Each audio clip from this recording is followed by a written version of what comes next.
Shalom saudara-saudari terkasih dalam Kristus. Di tengah hiruk-pikuk dunia yang kacau ini, kita menyaksikan ketegangan di Timur Tengah semakin memuncak, khususnya antara Iran dan Israel. Seperti api yang berkobar semakin liar, serangan demi serangan terus dilancarkan. Bayangkan apa yang akan terjadi jika Iran tidak henti-hentinya menyerang Israel, negeri yang Tuhan janjikan. Apakah dunia ini akan semakin terseret ke dalam kehancuran yang lebih dalam? Ketika kebencian dan peperangan menjadi bahasa yang dominan, kita dipaksa untuk merenungkan. Apa yang Tuhan sedang katakan di balik semua ini? Firman Tuhan dalam Yesaya 1 ayat 4 menggema dengan penuh teguran. Celakalah bangsa yang berdosa, kaum yang syarat dengan kesalahan, keturunan yang jahat-jahat, anak-anak yang berlaku buruk. Mereka meninggalkan Tuhan, menista yang Maha Kudus, Allah Israel, dan berpaling membelakangi Dia. Ini bukan sekadar ayat sejarah. Ini adalah suara nubuatan yang terus berbicara hingga hari ini. Seperti yang tertulis, bangsa yang meninggalkan Tuhan, yang memilih jalan kebencian dan peperangan daripada damai dan keadilan, dan menista yang Maha Kudus Allah Israel, sedang berjalan menuju kehancuran yang tak terhindarkan. Iran yang terus menyerang Israel dapat diibaratkan sebagai bangsa yang terus menentang Allah. Dalam firman ini, kita melihat gambaran yang lebih besar. Ketika bangsa-bangsa menolak Tuhan, dosa mereka akan membawa mereka pada kebinasaan. Tidakkah kita melihat bayang-bayang nubuatan ini mulai terlihat jelas di zaman kita?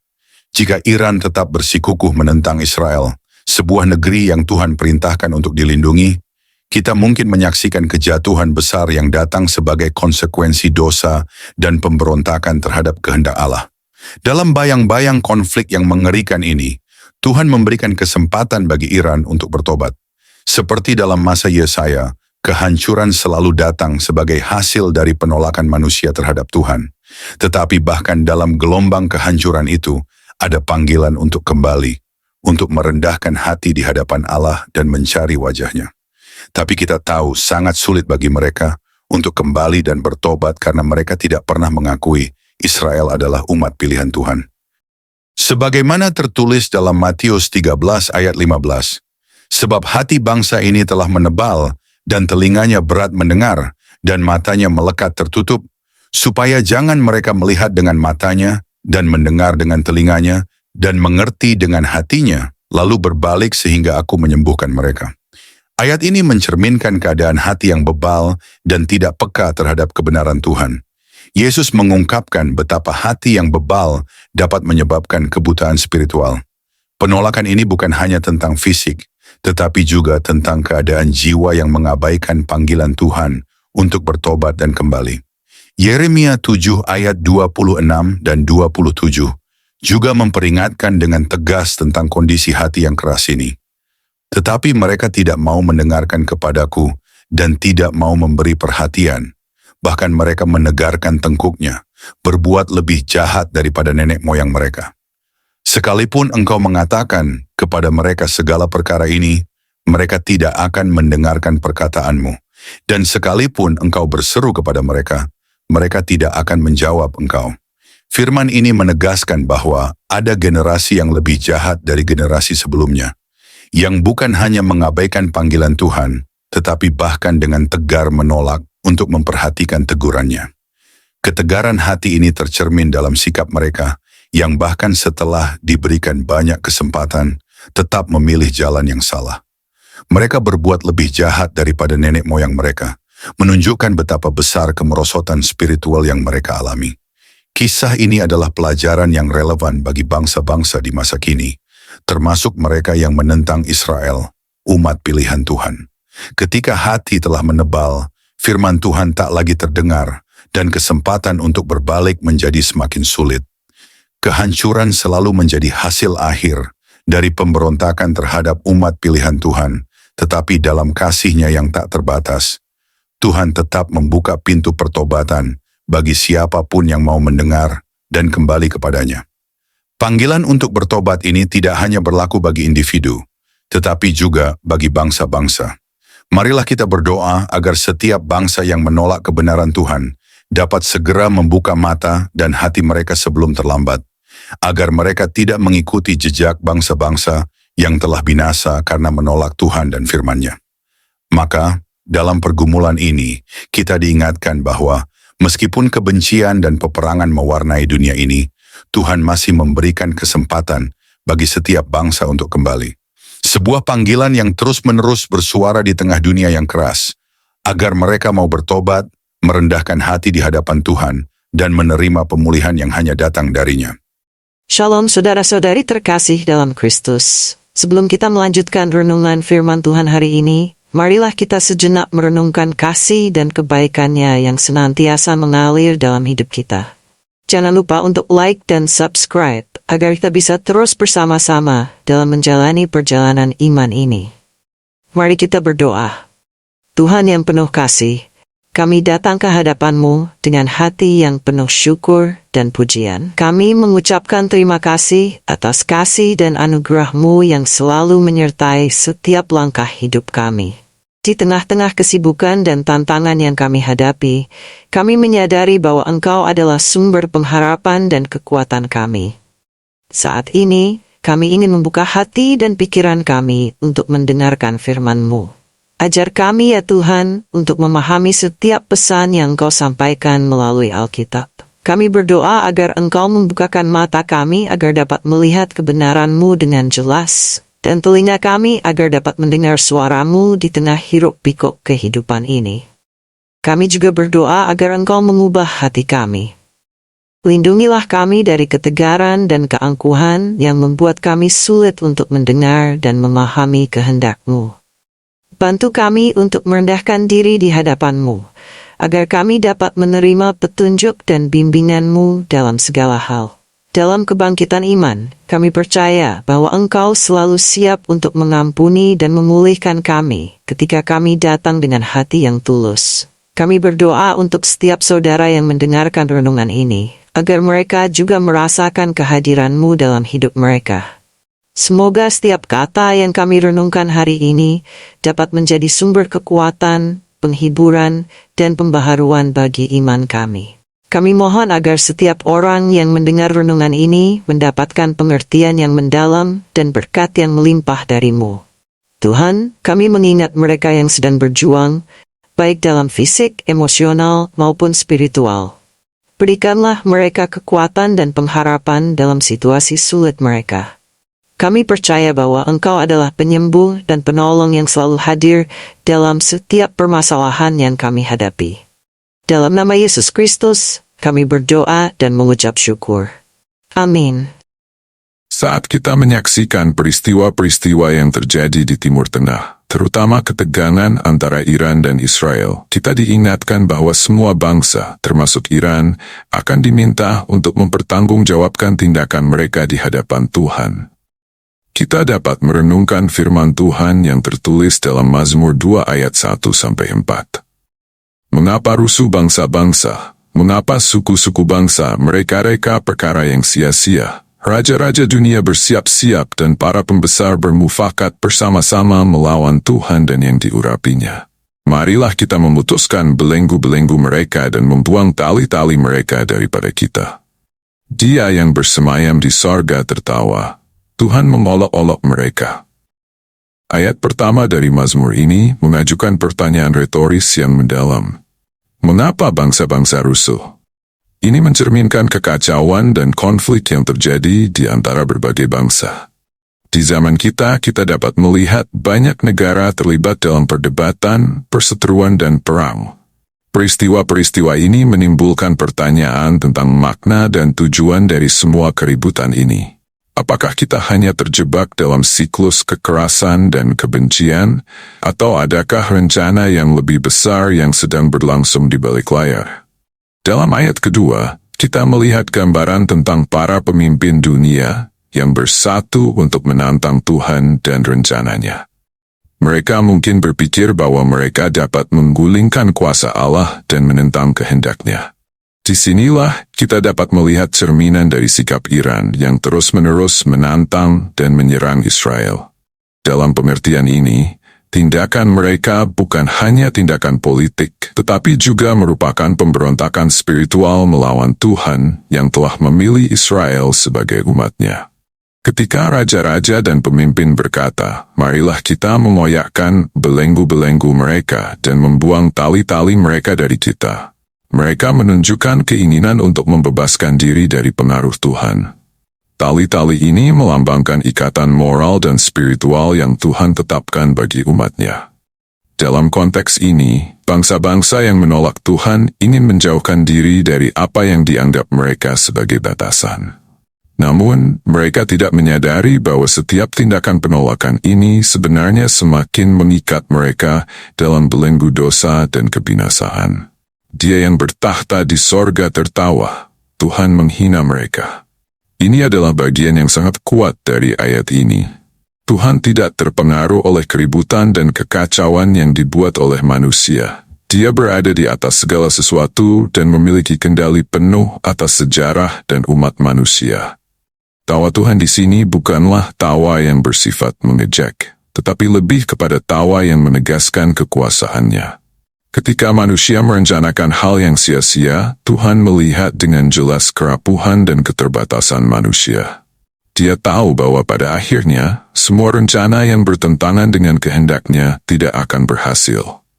Kita hidup di zaman yang penuh tantangan, dan saat kita menyaksikan keributan di sekitar kita, kita harus mengingatkan diri kita bahwa Tuhan tetap berdaulat. Dia memanggil kita untuk hidup dalam ketaatan kepadanya dan menjadi saksi kasih-Nya di dunia ini. Mari kita terus berdoa agar bangsa-bangsa, termasuk Iran, dapat membuka hati mereka untuk menerima kebenaran Tuhan dan kembali kepadanya. Semoga kita semua dapat berperan dalam membawa damai dan pengharapan ke dalam dunia yang kacau ini. Saat kita mengakhiri renungan firman Tuhan hari ini, mari kita ingat kembali bahwa setiap peristiwa yang terjadi di dunia ini tidak lepas dari pengawasan dan rencana Tuhan yang sempurna. Di tengah semua ketegangan dan konflik yang kita saksikan, khususnya antara Iran dan Israel, kita diingatkan bahwa ada panggilan untuk bertobat dan kembali kepadanya. Firman Tuhan telah memperingatkan kita akan konsekuensi dari penolakan terhadapnya dan tindakan pemberontakan yang diambil oleh bangsa-bangsa yang mengabaikan kehendaknya. Namun, meskipun dunia ini dikelilingi oleh kebencian dan peperangan, Tuhan selalu memberikan kesempatan bagi kita untuk berbalik dan mencari wajah-Nya. Mari kita berpegang pada harapan bahwa Tuhan tetap memegang kendali atas segala sesuatu. Kita dipanggil untuk menjadi garam dan terang di tengah kegelapan dunia ini, menjadi suara bagi mereka yang terpinggirkan, dan mengajak setiap bangsa untuk datang kepadanya. Mari kita terus berdoa agar setiap orang, terutama mereka yang berada dalam kekacauan dan penderitaan, dapat menemukan pengharapan dan keselamatan dalam nama Yesus Kristus. Sebagai penutup, Mazmur 46 ayat 2 dan 3, Allah itu bagi kita tempat perlindungan dan kekuatan, sebagai penolong dalam kesesakan sangat terbukti. Sebab itu kita tidak akan takut, sekalipun bumi berubah, sekalipun gunung-gunung goncang di dalam laut. Ini mengingatkan kita bahwa di tengah segala ketidakpastian dan kekacauan yang ada, Tuhan adalah tempat perlindungan kita yang tak tergoyahkan. Dia adalah sumber kekuatan dan pertolongan yang dapat kita andalkan. Di tengah situasi dunia yang tidak menentu, Matius 5 ayat 9 mengingatkan, berbahagialah orang yang membawa damai, karena mereka akan disebut anak-anak Allah. Sebagai orang percaya, kita memiliki tanggung jawab untuk membawa damai di dunia ini. Kita dipanggil untuk menjadi terang bagi dunia, dan membawa pesan pengampunan, kasih, dan harapan dari Tuhan. Dalam setiap tindakan kita, marilah kita menjadi saksi kasih Kristus dan mencerminkan damai sejahtera-Nya dimanapun kita berada. Terakhir, mari kita ingat 2 Tawarik 7 ayat 14 yang berbunyi, dan umatku yang atasnya namaku disebut, merendahkan diri, berdoa dan mencari wajahku, lalu berbalik dari jalan-jalan yang jahat. Aku akan mendengar dari sorga dan mengampuni dosa mereka, serta memulihkan negeri mereka. Ayat ini menekankan pentingnya pertobatan dan doa sebagai jalan menuju pemulihan. Ketika kita sebagai umat Tuhan merendahkan diri dan mencari wajahnya dengan sungguh-sungguh, Dia berjanji untuk mendengar dan memulihkan keadaan kita, bahkan negeri kita. Tuhan siap untuk memulihkan setiap hati yang kembali kepadanya dengan tulus, dan Dia juga siap memulihkan bangsa-bangsa yang merendahkan diri di hadapannya. Maka, saudara-saudari terkasih, saat kita menutup renungan ini, marilah kita terus mempercayakan hidup kita kepada Tuhan, sumber kekuatan dan perlindungan kita. Mari kita setia dalam doa, terus mencari wajah-Nya, dan membawa damai ke dalam dunia yang penuh dengan konflik dan kekacauan. Semoga firman Tuhan hari ini menjadi kekuatan dan penghiburan bagi kita semua. Mari kita terus berpegang pada janji-janji-Nya, dan berjalan dalam terang kasih-Nya. Tuhan selalu bersama kita. Ya Tuhan, Bapa kami yang di surga, kami bersyukur kepadamu atas kesempatan yang Engkau berikan kepada kami untuk bersama-sama merenungkan firman-Mu pada hari ini. Terima kasih atas terang yang Engkau nyatakan melalui kebenaran firman-Mu, yang senantiasa menuntun dan mengarahkan hidup kami ke jalan yang benar. Firman-Mu adalah pelita bagi kaki kami dan terang bagi jalan kami, yang memberi kami kekuatan, penghiburan dan pengharapan dalam setiap langkah hidup kami. Tuhan, kami menyadari bahwa tanpa Engkau, kami tidak mampu berjalan dalam kebenaran. Kami mohon agar Roh Kudus-Mu selalu bekerja dalam hati dan pikiran kami, agar kami senantiasa peka terhadap kehendak-Mu. Biarkan firman yang telah kami pelajari dan renungkan hari ini tertanam dalam hati kami dan menghasilkan buah yang baik yang dapat memberkati sesama dan memuliakan nama-Mu. Kami mengakui Tuhan bahwa seringkali kami jatuh dalam kelemahan, tergoda oleh hal-hal duniawi, dan gagal untuk hidup sesuai dengan panggilan-Mu. Oleh karena itu kami datang dengan penuh kerendahan hati, memohon pengampunan atas segala dosa dan kesalahan kami. Bersihkanlah kami ya Tuhan dari segala noda dosa, dan ajarlah kami untuk hidup dalam pertobatan yang sejati. Bentuklah kami menjadi umat-Mu yang setia, yang hidup dalam kasih, kebenaran, dan kesetiaan kepadamu. Ya Bapa, kami juga berdoa untuk seluruh saudara-saudari kami yang sedang berjuang dalam berbagai persoalan hidup. Kami menyerahkan mereka yang sedang sakit, yang kehilangan pengharapan, yang bergumul dengan masalah keuangan, keluarga, atau hubungan. Kiranya Engkau Tuhan, hadir dalam kehidupan mereka dengan kuasa penyembuhan-Mu, dengan damai sejahtera yang melampaui segala akal, dan dengan berkat yang memulihkan mereka dari setiap kesulitan. Bapa di surga, kami juga berdoa untuk bangsa-bangsa di dunia, terutama di daerah-daerah yang dilanda konflik dan peperangan. Khususnya, kami berdoa untuk perdamaian di Timur Tengah, antara Israel dan Iran, serta bangsa-bangsa lain yang terlibat dalam perselisihan. Kami tahu bahwa Engkau adalah Tuhan yang menghendaki damai, dan kami memohon agar hati mereka yang terlibat dalam konflik ini dapat dilembutkan, agar mereka berbalik kepadamu, dan mencari kedamaian sejati yang hanya dapat datang dari-Mu. Berikanlah kebijaksanaan kepada para pemimpin bangsa-bangsa untuk mengambil langkah yang membawa kebaikan, keadilan, dan rekonsiliasi sesuai dengan kehendak-Mu. Tuhan, ajarlah kami untuk terus menjadi alat-Mu di dunia ini, membawa kabar baik, kasih, dan terang kepada mereka yang berada dalam kegelapan. Kiranya melalui hidup kami, orang lain dapat melihat kemuliaan-Mu, dan datang mengenal kasih karunia yang Engkau tawarkan kepada setiap orang. Bimbing kami untuk hidup sebagai saksi-Mu yang setia, yang berani menyatakan iman kami melalui perbuatan baik, kasih yang tulus, dan pelayanan yang ikhlas. Kami juga berdoa agar Engkau melindungi dan memelihara kami semua dalam perjalanan hidup ini. Jauhkanlah kami dari segala pencobaan, dari segala bahaya, dan dari segala yang dapat menyesatkan kami dari jalan-Mu. Berikanlah kepada kami kekuatan untuk menghadapi setiap tantangan, hikmat untuk membuat keputusan yang bijaksana, dan keberanian untuk tetap teguh di dalam iman, apapun situasi yang kami hadapi. Tuhan, kami mengangkat setiap orang yang telah mendengarkan atau membaca renungan ini. Sentuhlah hati mereka dengan kasih-Mu yang tak terbatas, dan tuntunlah mereka untuk semakin mendekat kepadamu.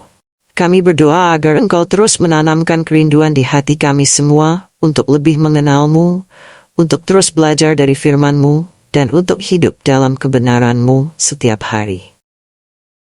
Akhirnya ya Bapa, kami menyerahkan seluruh hidup kami ke dalam tangan-Mu. Engkau yang memulai pekerjaan yang baik dalam hidup kami. Kami percaya Engkau juga yang akan menyempurnakannya pada waktunya. Kiranya damai sejahtera-Mu selalu menyertai kami, melindungi kami dari segala kejahatan, dan membawa kami pada pengenalan yang lebih dalam akan kasih-Mu. Terima kasih ya Tuhan atas kasih-Mu yang tiada berkesudahan, atas kesetiaan-Mu yang selalu baru setiap hari. Di dalam nama Yesus Kristus, Tuhan dan Juru Selamat kami berdoa dan mengucap syukur. Amin.